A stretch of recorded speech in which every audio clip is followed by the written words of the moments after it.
pakai ya. Maaf ini kalau terganggu ya karena memang jaringannya ada sedikit error ya Mbak ya. Sedikit. Oke. Nih, jadi di pertemuan kelima ini materi intinya adalah teori. Oke. Ini adalah intinya. Bentar. Nah, tujuan pembelajarannya supaya setelah belajar ini teman-teman semuanya bisa memahami dan bisa menjelaskan apa itu landasan teori, dan intinya ya nantinya bisa membuat atau menuliskan secara secara jelas landasan teorinya yang digunakan itu apa. Berikutnya, hari ini kita akan mencoba landasan teori itu isinya apa sih? Landasan teori itu intinya memaparkan referensi buku atau teori yang ada di textbook. Ya, dari textbook tersebut, dan mahasiswa juga bisa meringkas dari buku tersebut atau bisa mengutip, bisa melakukan kopas terhadap buku-buku yang digunakan. Ya, itu teori. Nah, tetapi kalau kita mau lebih paham lagi atau lebih mendalam lagi di bab 2 itu nantinya akan 3 sub ya. Di bab 2 itu akan dijadikan 3 sub. Yang pertama tinjauan pustaka, yang kedua 2.2 itu penelitian terkait atau penelitian terdahulu, biasanya akan dibahas di jurnal atau melalui jurnal. Yang ketiga adalah kerangka pemikiran. Kerangka pemikiran itu apa? Nanti kita pelajari. Tapi hari ini, pagi ini kita hanya fokus di tinjauan pustaka. Nanti di pertemuan selanjutnya fokusnya ke penelitian terkait dan kerangka pemikiran. Oke. Karena tinjauan pustaka, kenapa cuma 3 sub saja? Karena memang isinya ini banyak sekali. Di bab 2 itu nanti lumayan banyak, hampir 10 ya, 7 sampai 10 halaman lembar yang harus dikerjakan oleh teman-teman semuanya. Ya. Oke, lanjut. Kita masuknya ke sini. Apa sih yang membedakan tinjauan pustaka, penelitian terkait sama kerangka pemikiran? Kalau tinjauan pustaka itu fokus kepada teori-teori saja. Teori itu apa? Buku-buku, textbook yang selama ini digunakan selama Anda belajar di perkuliahan. Contohnya misalnya kesekretarisan. Jadi selama belajar kesekretarisan itu bukunya apa saja, tapi buku yang digunakan untuk belajar ya, bukan buku karangan bebas atau apa artikel-artikel, bukan, tapi buku benar, dan habis itu juga bisa menggunakan citasi aplikasi Mendeley. Nah, jadi yang tinjauan pustaka ini semuanya murni buku. Bagaimana dengan kutipan di Wikipedia, blog, koran, majalah? Itu sebenarnya tidak diperkenankan, hanya boleh 1-2, itu pun kalau untuk contoh-contoh kasus gitu ya, contoh-contoh fenomena itu bisa diambil situ sebagai contoh, dan itu biasanya hanya dimasukkan di bab 1. Kalau yang Wikipedia, koran, majalah atau yang artikel bebas ya, artikel bebas itu yang artikel di luaran sini yang tanpa ada textbooknya itu boleh, tapi 1-2 hanya di latar belakang, dan itu hanya sebagai contoh kasusnya, misalnya kasus tentang maraknya apa namanya kompetensi sekretaris yang harus ini tetapi diangkat di koran atau di media. Nah, itu boleh, tapi sebagai contoh ya. Nah, misalnya contoh lagi teori-teori yang ada di bab 2 ini, misalnya arsip. Jadi selama belajar arsip itu buku-bukunya apa saja, berarti itulah yang dipakai. Tapi bukan dari Bina Insani saja, bisa dari eksternal, karena di kampus-kampus lain kan juga menggunakan referensi lainnya, boleh digunakan, karena mereka juga menggunakan referensi yang serupa. Itu tinjauan pustakanya. Kalau penelitian terkait, walaupun kita membahasnya pertemuan berikutnya, tetapi ini adalah diambil dari jurnal. Kalau teori itu dari textbook, dari buku-buku referensi resmi, bukan buku prosa atau karangan bebas, tapi ini lebih jurnal itu lebih ke penelitian ya. Nanti teman-teman memang tugasnya harus mencari jurnal di Google, di website ya, untuk melengkapi penelitian ini. Nah, jurnalnya apa? Ya, jurnalnya tentunya sesuai dengan judul yang kita pakai, harus nyambung.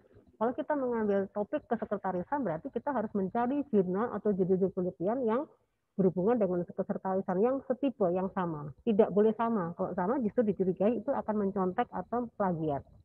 Ya, misalnya tentang pengelolaan arsip, ya udah kita mencari pengelolaan arsip itu macam-macam, misalnya arsip dinamis, prosedur pengarsipan, terus pengelolaan surat masuk dan sebagainya kan. Itu semua dimasukkan dan ditambahkan dengan penelitiannya. Nah, itu akan nyambung dengan teori yang kita jelaskan di sebelumnya, karena di teori kita ngomong tentang apa, nanti di jurnalnya juga ketemu apa. Nah, kalau pemikiran itu gabungan antara teori dan juga kerangka atau rencana penelitian yang akan kita pakai, yang nantinya akan dipaparkan di bab 4. Ini secara garis umumnya ya, garis besarnya. Nanti kita akan kupas satu-satu. Nah, sekarang kita masuk ke tinjauan pustaka. Tinjauan pustaka itu berarti kalau di bab 2 itu ke subbab 2.1 ya. Di sini apa yang dimasukkan dalam ini? Satu, yang pertama ya pasti sesuai dengan judul dulu. Kalau judulnya korespondensi, berarti Anda harus mengumpulkan semua buku literatur tentang korespondensi. Nah, terus di situ yang pertama biasanya menjelaskan definisinya, terus fungsi-fungsinya, tujuannya, manfaatnya, atau prosesnya, atau kegiatannya. Itu semua dimasukkan. Lagi-lagi disesuaikan, harus relevan dengan topiknya. Jangan sampai topiknya sekretaris, di situ dimasukkan manajemen perkantoran, dimasukkan tentang humas, itu nggak nyambung. Ya, karena itu sangat tidak relevan dengan topik. Atau misalnya topiknya arsip, tapi yang diisi dituliskannya semuanya tentang IO, tentang metodologi perkantoran, alat-alat kantor, itu tidak nyambung. Jadi bukan berarti buku selama kuliah semua buku kita pakai, tidak, tapi sesuai dengan kompetensi yang sudah saya jelaskan di minggu pertemuannya. Yang gue banget apa, nah disitulah Anda harus menyiapkan buku-buku yang gue banget tadi, yang sesuai dengan topik, sesuai dengan pemahaman, atau sesuai dengan yang Anda pahami, yang Anda mengerti, itu di seperti itu ya. Nah ini, jadi tulisannya itu lagi-lagi harus relevan, harus nyambung. Nanti nggak usah takut, nanti pada saat tugas akhir kan Anda dibimbing oleh dosen masing-masing. Dari pembimbing itu akan mengarahkan, oh ini literaturnya salah, oh ini literaturnya kurang, oh ini nggak nyambung dengan judul, akan dibimbing sama mereka ya. Terus ini, nah ini ada cara mengutip ya, cara mengutip membuat kutipan langsung ya. Cara membuat kutipan langsung ada beberapa, 1, 2, 3, ada beberapa ya. Yang jelas kutipan langsung itu biasanya berupa definisi, pengertian ya dari satu teori, misalnya tentang kehumasan. Humas adalah, berarti kan itu kita nggak boleh ngarang ya, kita tidak boleh ngawur, berarti kita harus melihat bukunya siapa, pengarangnya siapa, dan tidak boleh merubah. Kalau misalnya definisi kutipan langsung, namanya langsung itu kan harus dikopas dari referensi yang kita baca. Nah, di sini ada caranya, cara penulisannya seperti apa, di sini juga ada, harus mencantumkan nomor. Dalam membuat kutipan langsung atau dalam menuliskan landasan teori tinjauan pustaka, itu harus mencantumkan nama referensinya atau pengarang bukunya, atau siapa yang membuat pengertian atau definisi tersebut. Ya, kalau kita mengambil dari kamus, di dalam dulu kamus bahasa Indonesia tahun berapa, halaman berapa, seperti itu. Nah, ini ada contoh-contoh cara mengutipnya seperti ini.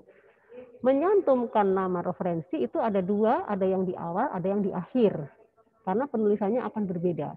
Kalau di akhir itu setelah pengertian, seperti ini contohnya, baru ditandai dengan tanda kurung, nama pengarangnya, nama belakangnya ya tentunya, terus tahun dan halaman. Itu kalau dari penulisannya di akhir kalimat. Tetapi kita akan melihat contoh lagi yang penulisannya di awal kalimat, itu harus ada kata-kata menurut Hesrender, menurut Priyansa, menurut Simanjunta, harus ada kata-kata seperti, atau berdasarkan penelitian, berdasarkan teori yang disusun oleh, atau merujuk pada pengertian tentang. Nah, itu ada kalimat pengantarnya dulu, baru nama, kurung, tahun, dan halaman. Itu kalau dituliskan di awal. Jadi ada perbedaan cara penulisan ya. Nanti ada latihan-latihannya, ada contoh-contohnya. Nah ini kalau ada kutipan langsung, ada kutipan tidak langsung. Nah, yang dimaksud kutipan langsung itu biasanya, kutipan tidak langsung itu biasanya kita dihadapkan dengan teori yang banyak sekali. Ya, misalnya prosedur pengarsipan, prosedur penerimaan atau pembuatan surat gitu kan. Itu kan banyak sekali, tapi kan kita tidak mungkin memasukkan semua. Nah, itu boleh kita rangkum, tapi bukan bahasa kita ya. Artinya kita ambil poin-poinnya, ya, itu boleh. Ya, tetapi kalau pengertian atau definisi tidak boleh dikurangi, tidak boleh ditambah, harus kopas semuanya. Nah, ini contohnya. Ini ada kalimat asli dari bukunya, terus kita bisa melakukan parafrase, diubah dengan kalimat kita, supaya mudah dipahami. Nah, ini tapi tetap dituliskan nama pengarangnya siapa, karena terdetek. Walaupun itu kita sudah ubah, tapi itu sudah karya orang, kita nggak boleh mengatasnamakan kita, dan tetap menuliskan nama penulisnya. Seperti ini ya. Oke, lanjut. Ini contohnya. Nah, ini yang tadi saya bilang. Kalau kita mengutip dengan apa namanya, di awal kalimat, itu harus menggunakan kata-kata seperti ini. Ini contoh ya, tapi kita bisa menggunakan berbagai kalimat pengantar. Menurut Rangkuti, atau sesuai dengan pendapat Rangkuti, atau berdasarkan teori yang dikemukakan oleh Rangkuti, atau merujuk pada pengertian dari Rangkuti, itu boleh. Ya, pengantarnya seperti itu.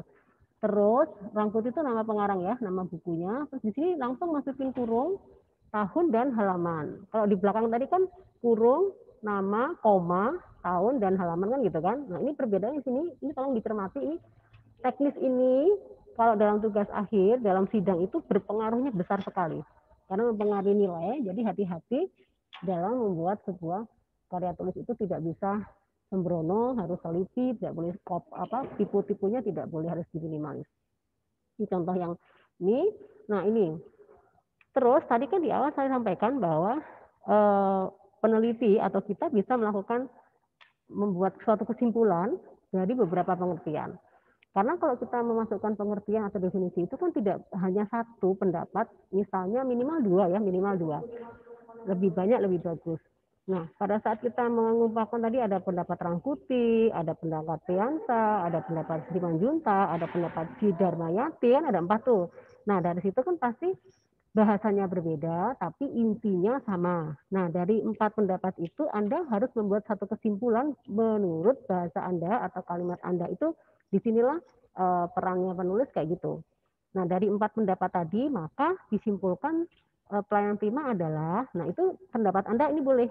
Ya, kalau yang tadi Anda tidak boleh menggunakan kalimat Anda, tidak boleh menggunakan bahasa Anda, justru yang di sini boleh, karena Anda menggabungkan semua pendapat narasumber atau referensi atau pengarang buku itu menjadi sebuah kalimat yang menyatu, tapi intinya sama, tidak mengurangi arti yang dijelaskan oleh keempat pakar. Nah, di sini harusnya Anda dipakai, dan ini yang biasanya nanti akan dipakai di bab 4 gitu. Berikutnya, nah ini ya kutipan. Ini catatan saja. Kalau kutipannya itu ternyata hanya 3 baris, itu pengetikannya double atau spasi double. Tapi kalau lebih dari 3, 4, 5 dan seterusnya itu harus dibuat spasi tunggal. Artinya agak rapat gitu ya, agak rapat. Nah, oke. Nah, jadi itu untuk 2.1 ya, walaupun saya menjelaskannya sedikit, tapi nanti di prakteknya di tugas akhir Anda itu akan banyak sekali yang dituliskan.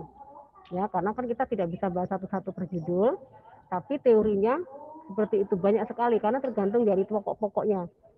Di bab 21 itu, di poin 21 itu tidak hanya teori definisi saja, tetapi ada kaitannya yang berhubungan dengan yang lainnya.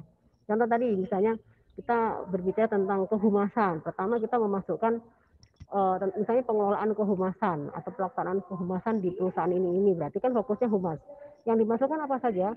Yang pertama yaitu definisi humas pasti. Nanti di sub berikutnya 212 misalnya manfaat kehumasan, 213 misalnya kegiatan kehumasan. Nah, itu nanti kan dijabarkan satu-satu, bisa itu 1 halaman, bisa 1,5 halaman sendiri ya. Baik, kita nanti akan masuk latihan, tapi latihannya kan nanti kita sudah offline. Terus silakan bertanya sebelum saya masuk ke materi berikutnya, ke pembahasan yang pertemuan kedua. Silakan, ada yang ditanyakan? Ibu, saya mau nanya. Ya. Tapi yang pertemuan kemarin, Bu. Iya, nggak apa-apa.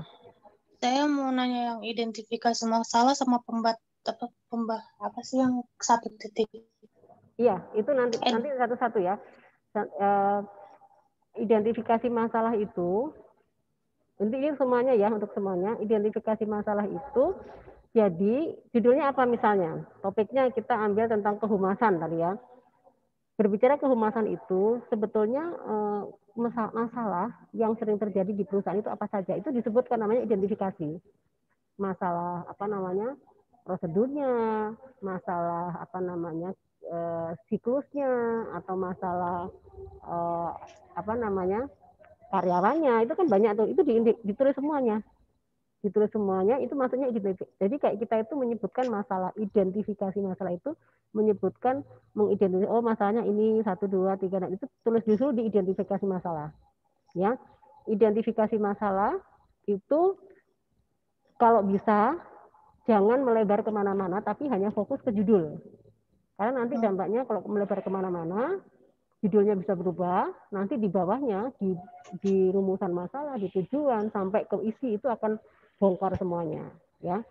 Itu. Terus yang kedua, kalau batasan, namanya batasan itu kan berarti kan terbatas ya. Iya enggak? Benar enggak? Iya, Bu. Nah, kalau terbatas berarti Iya, Bu. kita harus fokus. Dari identifikasi masalah tadi, misalnya dari judulnya apa, terus kita nemu 4, kita mau batasin yang mana? Gitu. Kita membatasin yang mana, tetapi saya kasih clue saja, kalau untuk D3 ini ya batasannya ya di judul.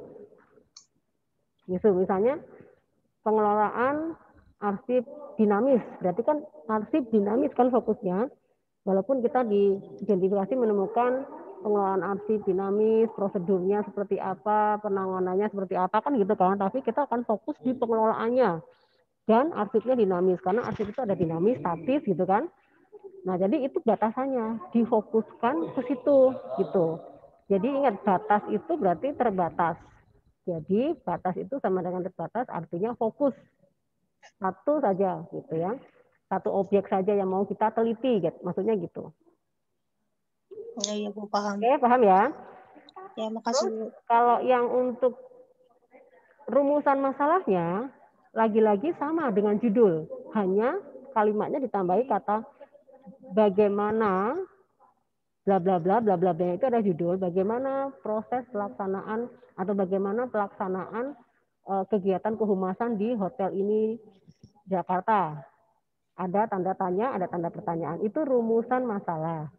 Kalau tujuan sama lagi dengan judul, hanya bedanya tanpa kalimat tanya, tapi ditambah atau berubah menjadi untuk mengetahui. Kalimat di awalnya untuk mengetahui, terus sisanya adalah judul. Untuk mengetahui pengelolaan kehumasan di Hotel Santika, misalnya seperti itu. Jadi saya kasih clue, batasan, rumusan, dan tujuan itu kopas habis dari judul. Hanya berbedanya satunya dikasih kalimat tanya, satunya dikasih untuk mengetahui. Kalau yang batasan ya difokuskan ke judul tersebut. Kalau identifikasi masih boleh lebih, 2, 3 boleh. Itu masalah umumnya, tapi kita mengerucut ke topik yang kita teliti. Gitu ya. Iya, Bu, paham. Oke. Makasih, Bu. Oke, kalau gitu ada lagi yang mau ditanyakan? Sebelum saya masuk ke tema yang kemarin topiknya kan masih kita bongkar lagi ya. Ada lagi? Tidak ada, Bu. Oke, kalau tidak ada saya masuk ke sana dulu. Bentar, berarti untuk yang ini pertemuan hari ini cukup ya, nanti bisa dilihat di video ya. Di video sama di PPT-nya ya. Oke, coba saya masuk ke e-kampus, saya akan kupas satu-satu. Hari ini siapa yang tidak hadir? Apakah 11-nya masuk semua? 12 maksudnya? Masuk semua?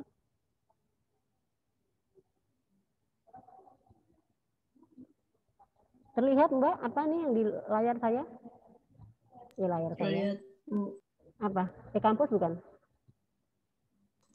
Belum, Bu. Belum. Masih materi, Bu. Oh, masih materi? Bentar, berarti salah ya. Saya ganti dulu ya.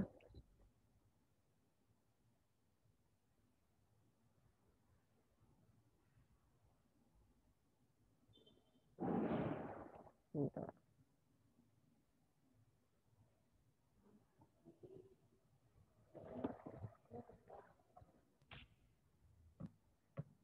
Atau sudah e-kampus?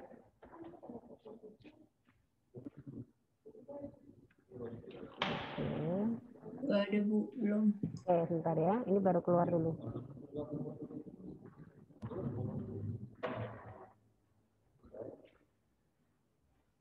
Sudah terlihat ini kampusnya? Udah. Kita akan bahas satu-satu di sini. Nih ya, kemarin saya sudah buka semua. Aduh, loading lagi, lama lagi.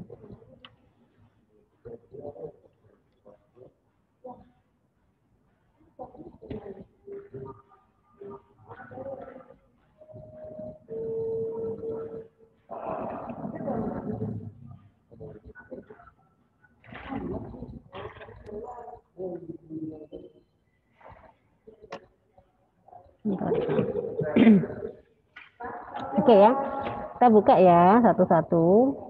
Dari ini sesuai di e-kampus ya, saya nggak ngurutin ini. Kita buka punya Dita.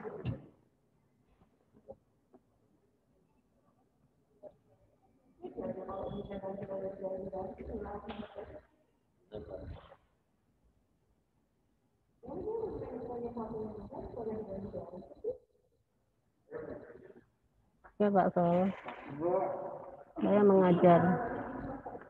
Nih kita lihat punyanya Dita dulu ya.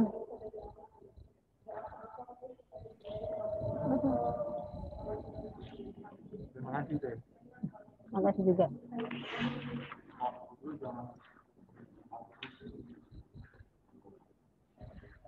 Makan, Pak. Nggak ada diumpetin.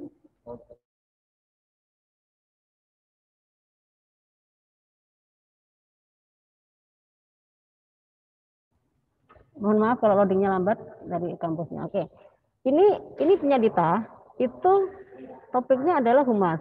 Judulnya strategi corporate sosial terhadap peningkatan citra perusahaan. Dita, ini judulnya itu sudah masuknya kuantitatif karena ada dua objek. Ada dua objek di sini, strategi sosial dan peningkatan citra. Kalau kita menggunakan kata terhadap, berarti kita menggunakan kuantitatif. Kuantitatif itu artinya Anda harus membuat sebuah isian pertanyaan yang harus disebarkan kepada seluruh karyawan di perusahaan tersebut, mengisi. Mereka mengisi, jadi biasanya minimal 30 orang harus minimal itu. Dan itu ada pertanyaan-pertanyaan yang harus Anda buat. Strategi korporasi itu apa, peningkatan citra itu apa, dan itu perlu data, itu perlu statistik biasanya, perlu SPSS, ada aplikasi yang untuk membahas topik ini. Nah ini biasanya untuk anak-anak S1. Kalau untuk diploma itu kita nggak usah pakai yang ini susah ini. Bukan susah, karena kita tidak mengajarkan untuk program D3. Apa yang bisa dirubah, misalnya strategi corporate social response dalam menunjang, nah itu boleh. Kalau dalam menunjang kan berarti kita hanya menceritakan kegiatan strategi tersebut dan bagaimana dalam perannya CSR itu dalam menunjang aktivitas atau pekerjaan yang berhubungan dengan perusahaan gitu ya. Tapi kalau sudah ini beda, ya. Jadi ini harus diganti judulnya. Kalau kamu tetap ini, nanti pembimbingnya kasihan. Bukan kasihan pembimbingnya, kamu harus belajar lagi 2 semester tentang SPSS atau statistik. Kita tidak pernah mengajarkan itu. Paham ya? Karena kita sifatnya penelitian itu adalah kualitatif. Kita bukan kuantitatif. Kuantitatif itu biasanya untuk anak akuntansi atau untuk S1 dan S2 dan S3. Nah, kalau S1 ini terhadap ini analisa terhadap ini, memang bedanya nggak ada kata analisanya, tapi kata-kata terhadap itu sudah menunjukkan kuantitatif, di mana kita sudah melihat di sini ada 2 objek, ya, 2 variabel, dan nah ini variabel itu namanya. Nah variabel itu harus dikupas satu-satu. Bahas strategi itu apa, peningkatan citra itu bagaimana, terus gimana kita ngukurnya. Cara ngukurnya ya dengan membagi kuesioner. Kuesioner itu pertanyaannya harus misalnya katakanlah 20 sampai 30 pertanyaan harus diisi. Anda diolah setiap soal itu, setiap nomor itu di peringkat, nah ditabulasi gitu. Ya, begitu ya Dita ya. Paham? Jadi harus dirubah karena kita bukan S1 atau bukan S2. Jadi kita kalau kamu sanggup nggak masalah, tapi itu harus belajar satu aplikasi SPSS ya itu ada softwarenya juga, itu yang suka dipakai untuk orang skripsi atau disertasi S2, tesis atau skripsi gitu. Ya, ini silakan masih ada waktu. Kita masuk ke yang berikutnya, ke Sania. Tadi punya Sania atau punya ini ya? Sania ya. Sekarang kita masuk punya Sania. Nah, ini belum ada judulnya Sania. Makanya saya kemarin bilang, saya sudah cek artinya, ini judulnya apa kamu? Tiba-tiba ada jenis surat, Iya Bu, akhirnya saya ganti kan kemarin yang pertemuan. Nah ini itu justru kalau misalnya koresponden itu harus dulu kegiatan korespondensi kan luas ya. Ya itu harus diteruskan dulu. Tapi lagi-lagi jangan contek punya orang atau skripsi orang atau tes orang, tapi melihat boleh, terus Anda melihat oh topiknya ini, nah buatlah topik yang Anda kuasai. Lagi-lagi jangan menggunakan kata terhadap, ya kan, terhadap, terbanding gitu kan, gitu ya, hubungan antara itu nggak bisa. Nggak bisa, maksudnya teman-teman nggak bisa karena kita nggak belajar ke situ ya. Beda, karena tingkatan D3, S1, S2, S3 itu akan beda cara penelitiannya. Oke ya, jelas ya. Berarti yang memakai kata terhadap itu Nggak bisa. jurusannya kuantitatif ya Bu? Kuantitatif itu harus ada olah datanya dan itu tabulasinya. Coba kamu lihat penelitian-penelitian yang judulnya kayak gitu, dalamnya pasti ada hitung-hitungannya. Ya hitung-hitungannya itu tidak manual, itu udah pakai sistem. Namanya SPSS gitu kan. Karena macam-macam, ada Six Sigma, ada banyak banget itu kan.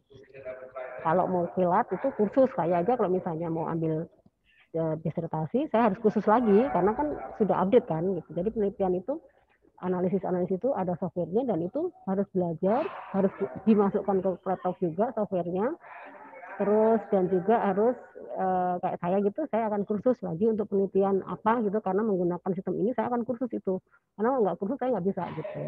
Memang kalau untuk orang-orang yang sudah untuk S3, S2 itu kalau penelitian, kalau ada yang sesuatu yang baru dia harus upgrade dengan melalui kursus. Khususnya sampai 1 bulan gitu, biasanya gitu. Ya, paham ya? Oke, kita masuk ke punyanya Rizky Nurhalisa. Nah, Rizky ini, nah judulnya etika profesi dalam pekerjaan sekretaris. Nah,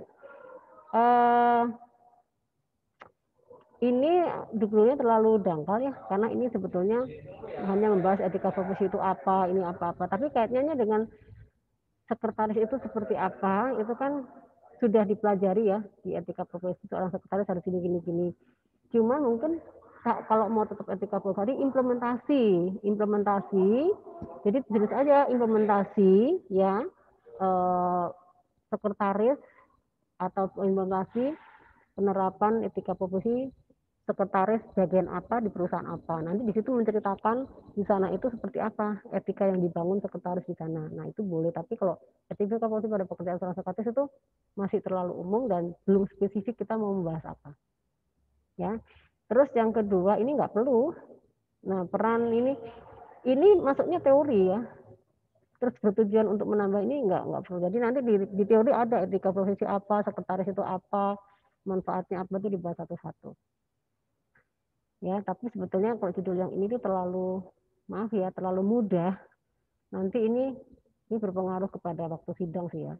Judulnya itu terlalu umum ya, karena kan siapapun bisa mengerjakan ini. Bukan kompetensinya. Kompetensi kamu bukan etika profesi, Mbak. Kompetensinya apa? Kompetensinya kesekretarisan, kehumasan, IO, perkantoran, terus koresponden, terus arsip, itu kompetensinya. Kalau ini kan cuma untuk semua bidang kan ada di sini kan? Ya enggak, Nurhalisa? Bisa. Ya? Untuk komunikasi interpersonal juga kan ya termasuk. Nah, komunikasi interpersonal itu justru kamu lebih ke komunikasi. Iya. Sekretaris kan keahliannya kan di skillnya komunikasi. Itu memang fokus kompetensinya di situ. Kalau etika bukan. Iya. Etika itu sebelah saya, itu namanya Bu Etika. Ya, jadi kalau etika itu bukan bagian dari kompetensi ya, itu kelengkapan atau sebagai soft skill-nya kita sebagai seorang mau sekretaris, mau direktur, manajer itu harus memiliki etika itu. Tapi bukan kompetensi ya itu ya. Jadi harus diganti. Berarti saya ganti, Bu. Oh ya ganti. Makanya ini karena etika ini bukan kompetensi harus diteliti. Karena ini wajib. Jadi misalnya saya seorang dosen harus memiliki etika profesi dosen itu seperti apa. Saya sebagai seorang sekretaris profesinya seperti apa, etikanya seperti apa, misalnya tutur bahasanya, performanya itu skill aja, soft skill, bukan kompetensi. Kompetensi itu keahlian kita dalam apa pekerjaan humas, kegiatan kita gitu. Diganti ya Mbak ya. Makanya tadi saya ini kalau kamu teruskan, ini pasti bermasalah di sidang. Tadi kan saya bilang. Gitu. Nah jadi saya memang tujuannya harus menyaring kayak gini. Ini nggak boleh, ini boleh itu ya. Lanjut ke berikutnya. Vika Nur Ali. Ya, Vika Nur Ali ya. Vika ini yang kayaknya yang sudah betul ya kayaknya ya, Vika. Bentar. Kemarin kayaknya yang agak cocok Vika. Nah, ini. Tuh, ini. Ini sudah betul, Mbak. Kayaknya tapi kamu sayang seorang Vika judulnya menangani telepon itu sayang banget. Paham nggak? Mana Vika? Iya, Bu. Ini terlalu ringan. Masa penelitian cuma menangani telepon? Jadi kurang apa ya? Kurang greget aja tema topiknya. Kayaknya kamu bisa yang lainnya deh, yang lebih dari ini. Ini maaf ya, terlalu mudah, Mbak. Iya, Bu. Nah, kalau mudah berarti nilainya juga mudah kan? Batasan kalau sesuatu itu mudah, pasti juga itunya hasilnya kualitasnya juga mudah kan?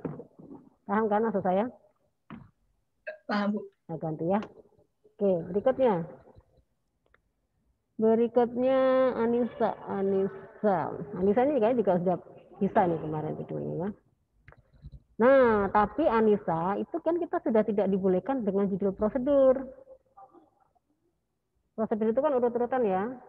Prosedur itu adalah kayak flowchart itu dari pertama, kedua apa, ketiga apa. Hilangkan kata prosedur, tapi langsung masuk ke pengelolaan surat. Nah, pengelolaan surat itu macam-macam, nanti di dalamnya termasuk prosedur. Karena prosedur itu juga topik yang sangat amat mudah sekali. Cuma langkah-langkah pekerjaan itu, kalau misalnya kayak Anda itu daftar kuliah itu ya pertama ngisi formulir, membayar, tes, terus pengumuman, nah itu prosedur urut-urutan. Itu sangat mudah. Jadi kita tidak diperkenankan lagi menggunakan judul prosedur pengelolaan. Bisa ya? Iya, Anissa, paham kan? Di pengelolaan tapi kemarin surat. saya udah ganti judulnya, Bu. Oke, nggak apa-apa, nggak apa-apa. Ini kan karena saya meluruskan aja, takutnya masih belum paham. Nggak apa-apa. Oke, berikutnya yang tugas kemarin belum sempat saya cek semuanya, karena saya harus luruskan ini, jangan sampai sudah ininya salah, nanti malah ke depannya salah semua ya. Kita coba ganti lagi ke al. Nah ini al ini yang terlalu berat ya. Nah ini tentang pengaruh komunikasi. Nah judulnya apa? Ini kan karena kita ngomong pengaruh ya tadi ini contohnya seperti yang punya Dita. Sebaiknya difokuskan komunikasi itu apa? Komunikasi misalnya komunikasi interpersonal atau komunikasi bisnis seorang sekretaris dengan apa gitu, dengan pimpinan atau pokoknya intinya macam-macam. Jangan ada kata pengaruh. Nah lagi-lagi pengaruh komunikasi berarti kan akan terhadap. Kalau ada kata pengaruh pasti akan ada kata terhadap dan itu bukan ranahnya untuk diploma 3. Ada Al di sini? Halo, ada Al? Apa? Nggak ada Al. Wah, ini parah ini. Kalau nggak ada orangnya, nggak paham, besok salah-salah semua. Nah ini. Nah ini yang saya bilang bahwa jangan melihat sayanya ya, jangan lihat sayanya. Memang mata kuliah saya itu agak sedikit, ya memang harus kesini-kesini ya. Nah ini tolong dirubah. Ya, karena memang saya juga harus menyaring, karena ini kan cuma 12 orang itu harus semuanya berbeda dan kalau bisa semua kompetensi masuk. Tidak boleh ada double.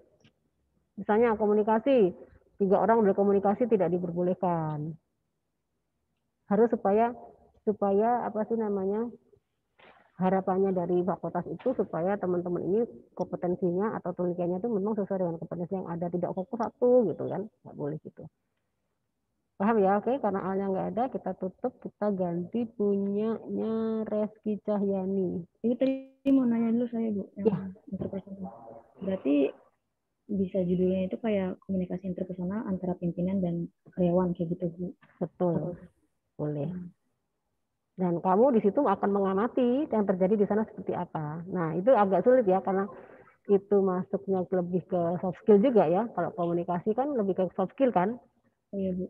Ya, jadi kamu nanti kalau penelitian itu akan mengamati, menuliskan bahasa yang digunakan pimpinan ke anak buah itu seperti ini, atau sebaliknya karyawan ke anak buah itu bahasanya seperti apa. Kan ada kadang di putusan itu menggunakan interpersonal kan bermacam-macam ya. Ada yang secara formal, ada yang informal. Nah, itu kita amati di kantor itu kebiasaan komunikasi yang dilakukan itu seperti apa. Apakah formal terus, apakah informal terus. Kan kadang gaya-gaya perusahaan itu, setiap perusahaan memiliki gaya-gaya yang berbeda.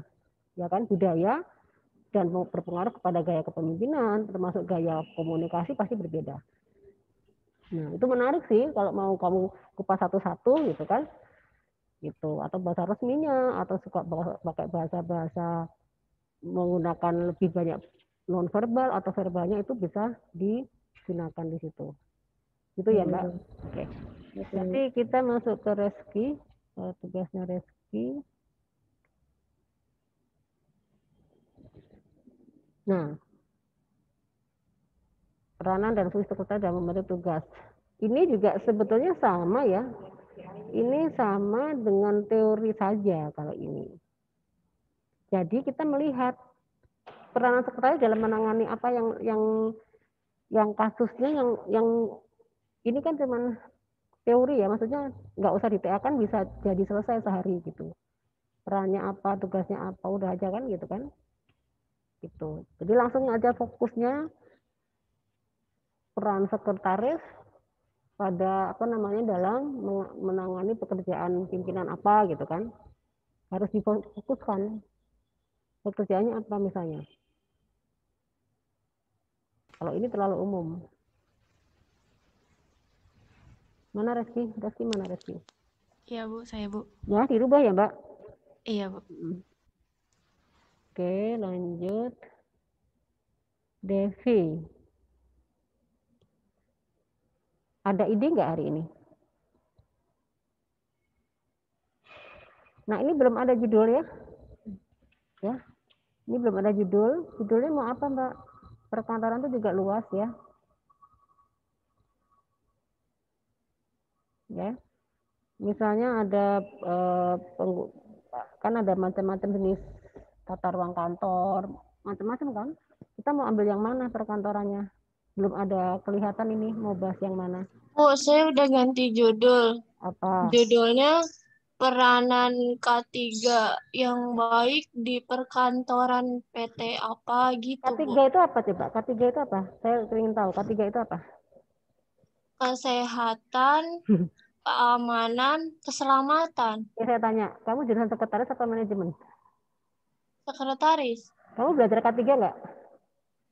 Belajar waktu kesekretarisan 2, Bu. Bukan itu, kalau yang detailnya. Sekretaris yang K3 itu kan yang lengkap, itu kan yang di perusahaan itu kan lebih menyangkut ke keselamatan kerja ya. Biasanya menyangkut mesin, menyangkut alat, menyangkut itu gitu. Kamu mau yang itu maksudnya? Ya, jadi Karena kalau K3 sendiri itu ada dia mau ngangkat K3 itu gitu di perkantorannya. kaitannya dengan sekretaris, kompetensi sekretaris apa? Kayak itu, Bu. Kayak bagaimana cara duduk yang baik di depan komputer gitu-gitu, Bu. Itu sebetulnya kan fokus kamu mau ke sekretarisan apa K3? Iya, kesekretarisan. Jadi kalau supaya kita nggak salah-salah ya, K3 itu biasanya nanti kan itu memang menyangkut keselamatan, kesehatan, dan keamanan bekerja. Ya, cuman resikonya sekretaris itu K3-nya selamanya ini kan minus ya, maksudnya itu sangat minim sekali yang tidak pas kalau diangkat ya, karena sekretaris itu kan punya ruang khusus dengan pimpinannya, dia tidak berhubungan dengan semua bidang itu pasti ada K3-nya. Tapi karena tingkatnya risikonya lebih kecil, sangat kecil, itu bukan menjadi sesuatu yang memang untuk diangkat untuk di apa gitu. Kecuali kalau sekretaris itu memang posisinya dia di lapangan, di produksi yang memang akan berhubungan dengan itu. Tapi kalau di kantornya sendiri, sekretaris itu kan memang ya sudah nyaman ya, tidak berhubungan dengan alat berat, tidak berhubungan dengan mesin-mesin yang gede, tidak akan secara risikonya tidak akan kena kepotong tangannya, tidak akan kayak gitu. Ini juga nantinya sangat apa ya, nggak ada tantangannya juga sih Mbak gitu. Karena memang semua profesi apapun ya Pak ada K3-nya pasti. Cuman kalau dalam penelitian itu kan kita mengangkat kasus, mengangkat tema itu yang viral. Viral itu dalam arti yang secara saat ini itu memang sedang banyak atau memang sering terjadi di perusahaan atau sering dialami oleh kompetensi tersebut gitu. Kayak tadi misalnya kehumasan itu masalah besar ya kan, karena dalam setiap perusahaan pasti perlu humas ya kan, dan itu berbeda-beda. Kemampuan keahlian kehumasan itu tiap perusahaan berbeda, itu perlu diangkat. Terus pengelolaan arsip, karena tidak semua kantor punya pengelolaan arsip, maka perlu diangkat. Terus koresponden juga sama. Orang bikin surat bisa, tapi selama ini banyak perusahaan yang tidak paham cara membuat surat bisnis itu seperti apa, itu perlu diangkat. Gitu kan. Terus misalnya juga tentang komunikasi. Nah, komunikasi kan saya bilang, beda perusahaan pasti punya budaya berbeda dan otomatis punya gaya kepemimpinan dan gaya komunikasi berbeda. Apalagi kalau kita lihat kita meneliti di perusahaan asing, perusahaan Jepang sama perusahaan Western pasti beda. Nah, itu perlu diangkat karena menarik, pasti akan kasusnya berbeda. Tapi kalau kamu mau ngangkat K3 sekretaris di kantor, nah itu jelas sangat sangat mudah banget ya.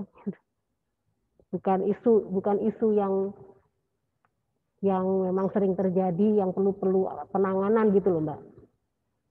Karena kalau K3-nya sekretaris kan nggak ada solusi yang karena tugas akhir itu kan harus ada solusi kan. Harus kita lihat masalahnya apa, terus solusi kita yang kita berikan apa. Benar nggak? Ini mana suaranya sih? Halo? Jadi harus diganti topiknya ya, Bu? Iya, kalau manajemen cocok karena mereka kan masih masuknya lebih ke operation ya kan, lebih ke maintenance. K3-nya memang kepake banget. Gitu.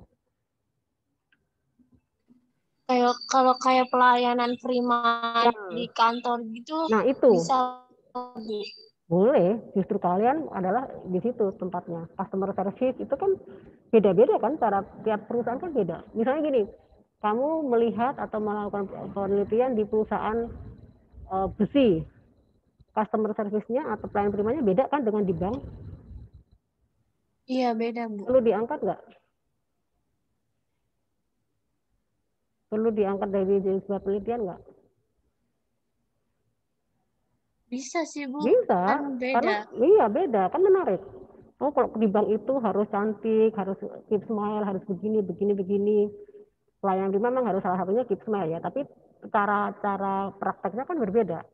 Di perusahaan besi dengan di perbankan.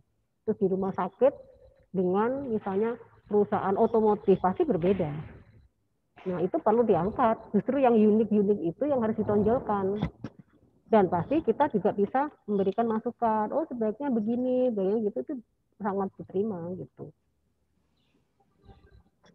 Masih Nah, boleh gantikan ya, Bu? boleh. Justru ini harus diganti sebelum Udah, Bu. kebablas ya, sebelum Saya kebablas setelah. ngangkat topik itu ya, Bu. Ya, Ya, boleh. Ya, oke ya. ya, Bu. Deal ya, Makasih. deal ya. Oke, lanjut yang dua lagi. Tadi Devi, Diana ya, tinggal Diana. Diana. Ibu, Hmm. saya yang tugas ini nggak ke-upload, Bu. Soalnya saya kan waktu itu tugasnya kan waktunya salah gitu. Saya jadi lupa, Bu. Tapi saya udah punya judul. Ya, judulnya apa?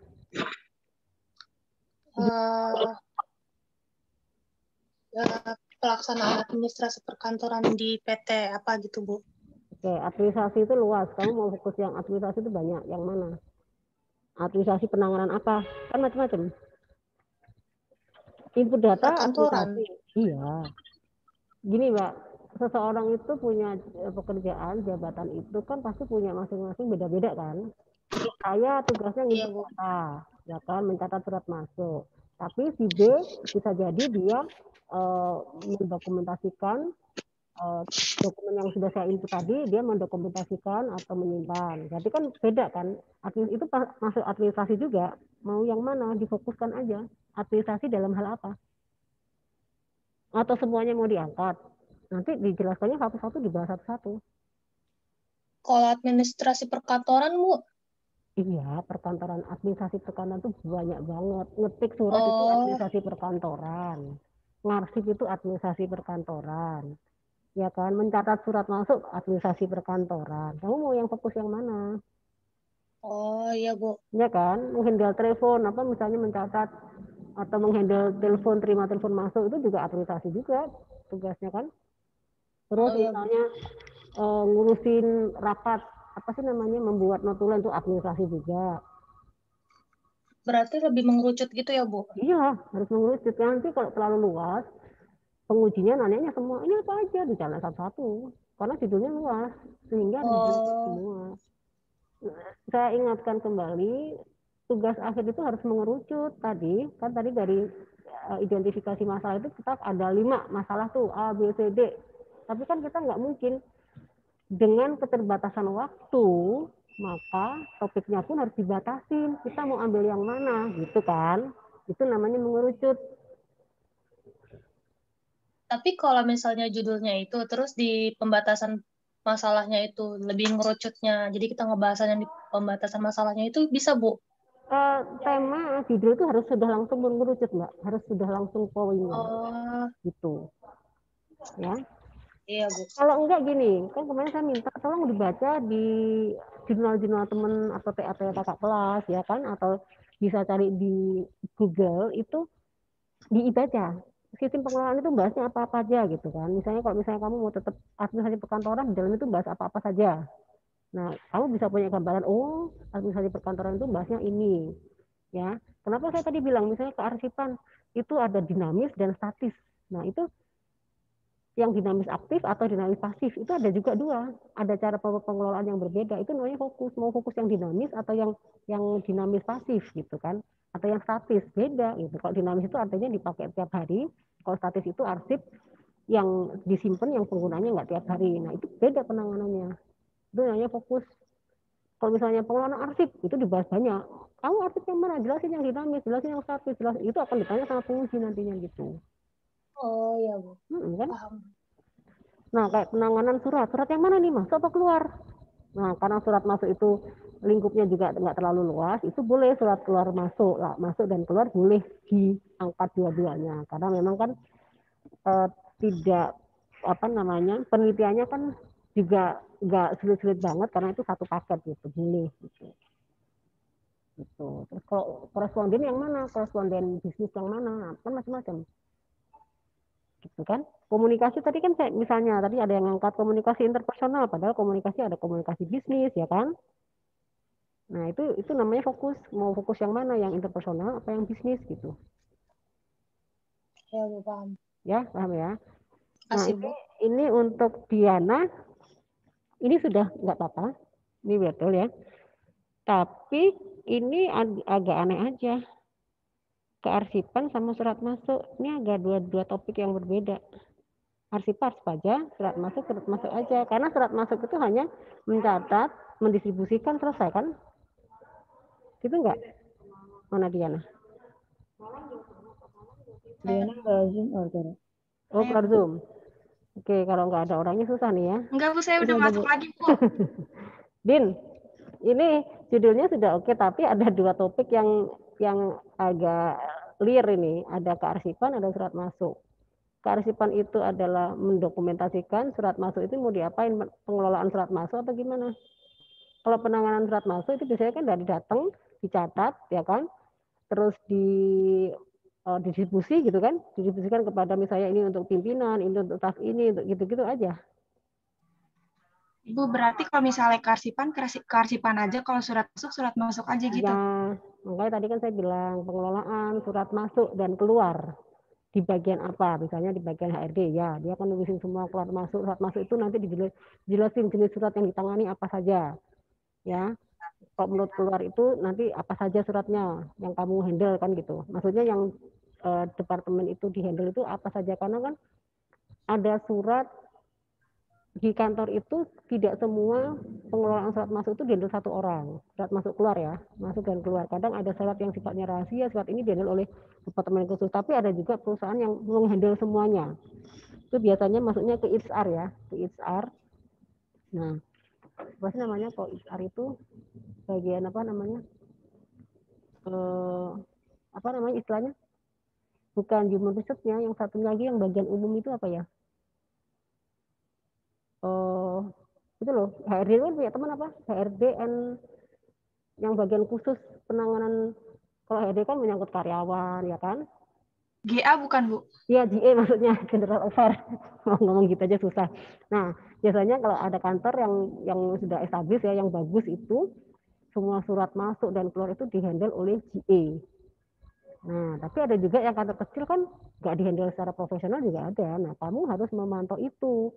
Nah, dari masalah itu nanti kamu kelihatan apakah pengelolaannya profesional apa tidak, apakah sudah benar sebuah pengelolaannya apa enggak, sesuai dengan teori ya. Nanti kalau nggak sesuai, kamu ngasih masukan, ngasih solusi, terus kamu buatkan, itu nanti semua ya, untuk semuanya pasti akan ada solusi yang harus diberikan dan berharap dipakai ya, karena apalagi kalau tidak ada pengelolaannya ya pasti kita dibuatkan draftnya supaya bisa dilaksanakan oleh karyawan yang di sana gitu. Udah paham ya, Mbak? Mau nanya, Bu. Jadi kalau misalnya kearsipan itu kayak dokumentasinya itu kayak gimana ya, Bu ya? Ya, kalau arsip itu semua dokumen masuk. Misalnya sekarang ini arsip itu kan nanti kita lihat baru ketahuan di kantor itu arsipnya ada apa tidak. Selama ini ngurus arsipnya seperti apa, disimpan di ruang masing-masing atau ada ruang khusus semua masuk ke sana. Nah itu baru kita bisa. Ya, yang jelas kita fokus mau statis apa dinamis gitu aja. Itu dulu. Kalau misalnya di ruang masing-masing berarti kamu fokusnya ke bagian tertentu, misalnya bagian keuangan, terus bagian marketing, bagian produksi kan semuanya punya arsip kan. Nah, baru kita fokus ke sana. Nah, arsip yang di bagian produksi itu apa saja? Misalnya penyimpanan dokumen kontrak, atau misalnya kalau di produksi itu kan biasanya ada lembar-lembar yang hari ini produksi berapa, hari ini ambil material apa, kan kayak gitu-gitu kan. Nah itu kita harus mengaturnya seperti apa. Nah itu ketahuan di sana nantinya pas di magangnya ya, pas pengambilan data akan ketahuan. Terus kalau misalnya pengen ganti judulnya gimana? Maksudnya sistem pengolahan kearsipan aja gitu. Tuh, tadi kan saya nanya, harus mengerucut mau arsip yang mana dulu. Oh. Mau dinamis atau statis? Kalau misalnya bagiannya oke, nanti itu bisa dianulir nanti pada saat kita magang. Kalau sekarang mau berandai-andai, misalnya pengelolaan arsip dinamis di bagian marketing ya, itu berarti nanti kamu akan ngambil data di marketing, karena menceritakan. Nanti kenapa harus mengerucut, diceritakan. Di bagian marketing itu jenis arsipnya apa saja. Ada surat, ada bond, ada ini, ada flyer, kan gitu-gitu macam-macam kan. Terus di bagian HRD kan beda-beda. HRD itu ada lamaran, ada slip gaji, ada penilaian kinerja, kan itu arsip kan? Iya, Bu. Ya, jadinya Tapi biasanya kalau di HRD itu arsipnya kayak misalnya ada surat izin, cuti atau Iya. gimana gitu arsip. Iya, iya, tapi bukan kita fokus ke pengelolaan arsip surat izin, enggak. Kalau kita sudah ngomong departemen, saya ini kan kayak kamu kan pengelolaan arsip di bagian HRD, artinya semua arsip yang ada di HRD itu harus disimpannya kan sama, nggak ada perlakuan beda kan. Bukan yang dimaksud fokus itu bukan penanganan arsip surat izin, bukan itu. Ya, di bagian ini kita ketemu ada arsip apa aja, nanti sama narasumbernya di tempat kamu cari data dikasih tahu. Kalau di sini biasanya dokumennya apa saja gitu. Kalau penyimpanan kan dijelasin, oh di sini ada tadi surat izin, terus misalnya ada form lamaran kerja, ada formulir tes kayak gitu kan banyak tuh. Gitu. Memang sih belum kebayang ya. Ini kan teman-teman belum ada yang magang. Ibu, jadi kalau misalnya saya ganti tema, Boleh. Mau diganti tema apa? Mau surat sistem, maksudnya kan arsipnya tuh kan ada arsip statis atau dinamis. Jadi kalau misalnya saya ganti pengelolaan arsip statis gitu di bagian HRD nyambung nggak, Bu? Nyambung, tapi statis itu biasanya jarang diangkat ya. Statis itu arsip yang nggak dipakai lagi loh. Oh enggak? Statis sama dinamis tahu bedanya kan? Dinamis itu apa, statis itu apa? Dinamis itu artinya bergerak. Arti bakunya bergerak. Statis itu diam. Bergerak berarti tiap hari mobilitasnya atau penggunaannya sering digunakan setiap hari dalam waktu setahun terakhir itu dipakai terus. Kalau statis itu arsip yang sudah nggak digunakan, sudah nggak diapa-apain lagi. Karena kalau kita ngomong pengelolaan arsip, itu nanti ada proses penyimpanan dan proses peminjaman kan. Arsip itu kan kata kuncinya kan penyimpanan dan mudah ditemukan kembali. Mudah ditemukan kembali itu artinya arsip itu akan digunakan atau dipinjam. Paham? Paham, Bu. Jadi kalau misalnya sistem pengelolaan arsip dinamis di bagian HRD itu Enggak. baru masuk ya, Bu? Masuk. Itu yang memang setiap harinya.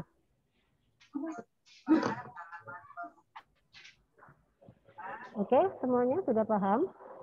Paham, Bu. Jadi ini harus kami luruskan. Kalau, Bu. Hah? Kenapa? Saya tugas ini juga belum upload gara-gara ketinggalan deadline-nya.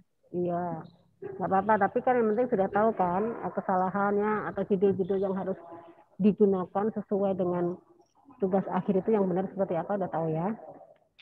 Jadi ini kenapa harus ini? Karena ini nyambung dengan latar belakangnya. Latar belakang itu menulis apa, ketahuan, latar belakangnya, identitas. Tapi untuk apa? Ini putus-putus ya?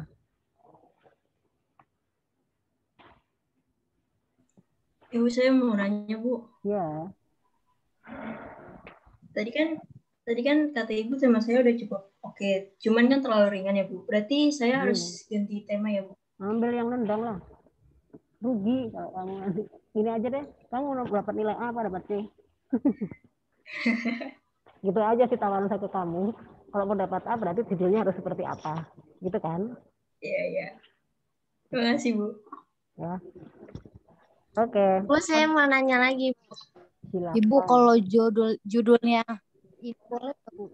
Apa? Manajemen administrasi sebagai proses kegiatan organisasi. Manajemen yang kamu teliti apa? Administrasi sebagai. Nah, kenapa, Bu? Kamu menelitinya apa itu? Manajemen administrasi sebagai proses kegiatan organisasi. Iya, yang kamu mau teliti dalam benak kamu kira-kira mau ngamatin apa? Administrasi di tempat itu. Sebentar, Rukmana tadi kayaknya ada ya, sebentar ya. Kayaknya ada deh Rukmana. Ada nggak sih Rukmana di sini? Kamu nggak ngumpulin ya? Iya, Bu. Pantesan nggak nemu saya. Jangan membuat bingung penguji. Saya aja bingung kamu ngomong itu judulnya. Apa coba sebutin judulnya tadi?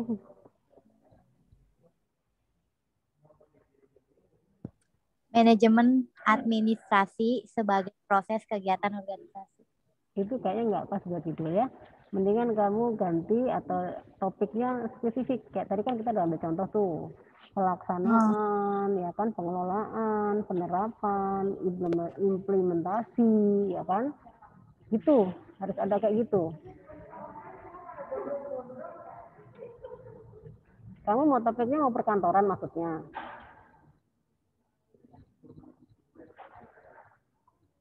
Halo Rukmana, topiknya mau perkantoran.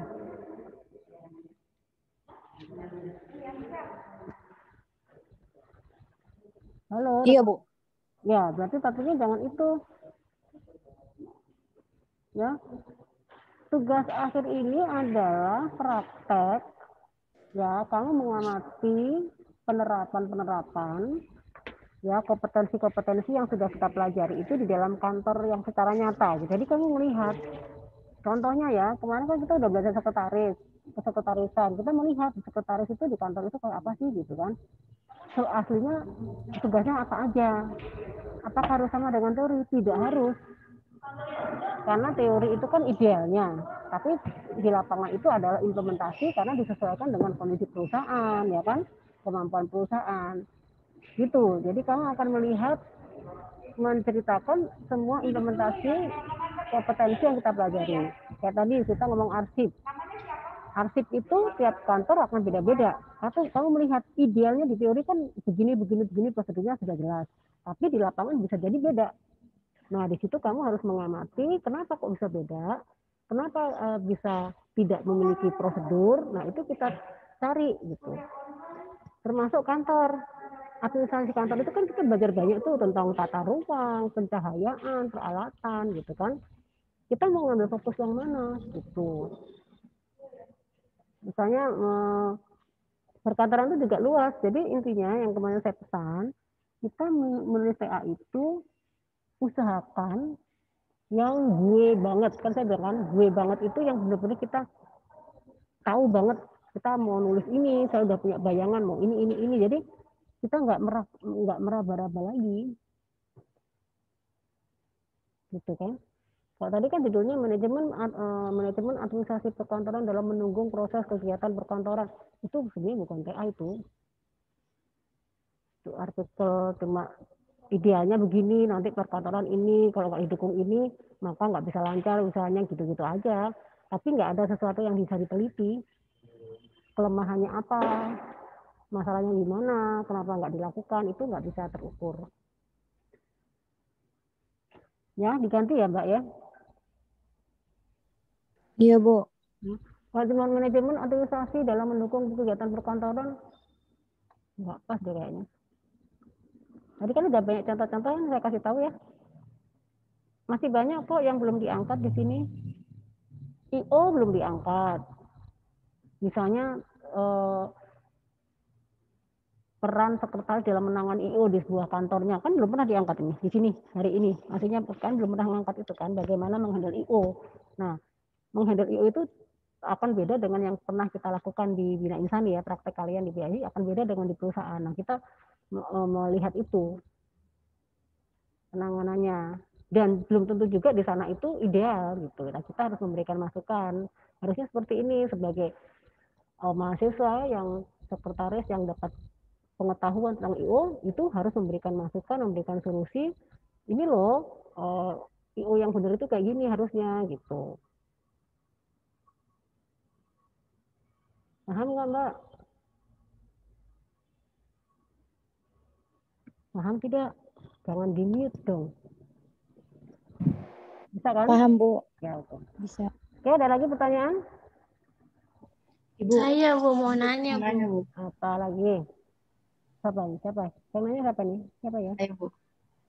Kalau misalkan judul saya sistem implementasi etika sekretaris di kantor pajak, itu bisa nggak, Bu? Nggak bisa. Jangan etika deh. Etika itu soft skill. Etika profesi itu bukan kompetensi, itu soft skill, Bu. Jadi kamu lebih fokusnya yang kemarin itu. Kenapa saya bilang soft skill? Itu apa ya? Semua jurusan itu akan mendapatkan mata kuliah etika. Oh, berarti genetika. Iya. Kalau kompetensi itu tidak semua jurusan. Saya tanya, sekretaris dipelajari di jurusan SI nggak? Enggak. kehumasan dipelajari di jurusan manajemen nggak? Iya, Teh. Enggak. Koresponden belajar nggak di TI? Nah, itu namanya kompetensi. Jadi kita ngangkat TA itu dari situ. Kalau etika, jurusan akuntansi belajar etika. Ya, saya dulu juga belajar etika. Ya kan? Jurusan SI belajar etika. Itu hanya skill, soft skill yang harus dimiliki kalau kita menjadi ini harus begini, gitu loh, Mbak. Oh iya. Mm-mm. Boleh etika gitu ya, Bu? Iya, etika itu bukan kompetensi. Artinya kalau kamu ngangkat etika, itu ada di sebelah saya orangnya. Ya. Bu. Jadi kamu lebih baik tadi sekretaris di mana tadi? Kantor pajak itu ngapain perannya? Dia bantuin apa? Nah, itu malah nggak apa-apa. Iya kan? Iya, Bu. Sayang aja kalau kita angkat etika.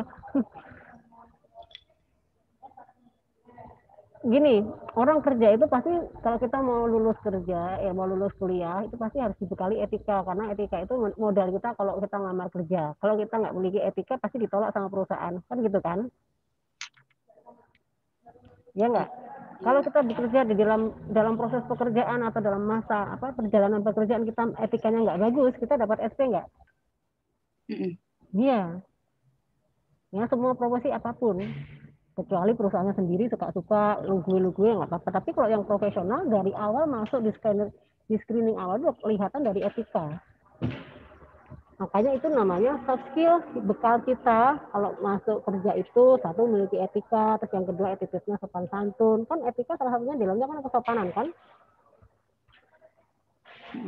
Ya, oke ya. Oke ya, ingat-ingat di sekretaris kamu belajar apa saja.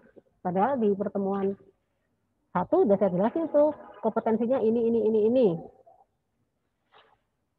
Ya, oke ya Mbak. Iya Bu. Etika bisnis berarti juga nggak bisa, Bu? Sama itu etika bisnis, etika itu sama.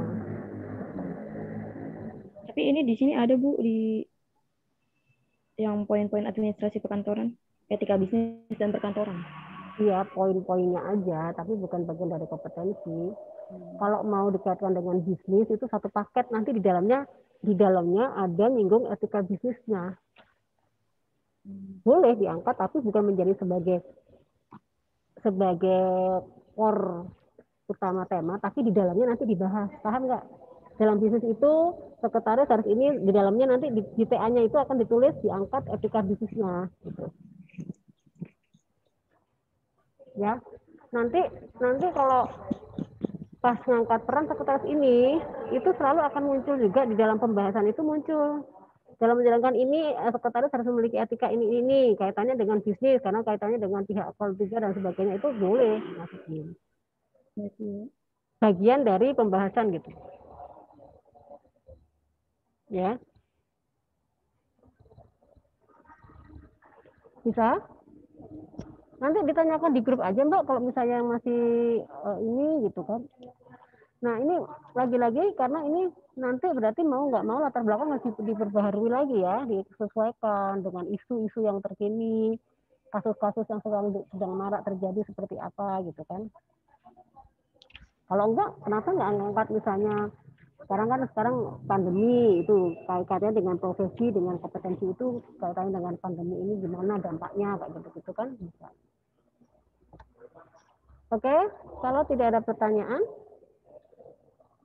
bisa dicukupkan karena Anda harus langsung berlatih merombak lagi. Bisa? Sudah Bu, seperti Oke ya. Baik ya, kalau gitu pertemuannya hari ini pertemuan kelima saya cukupkan.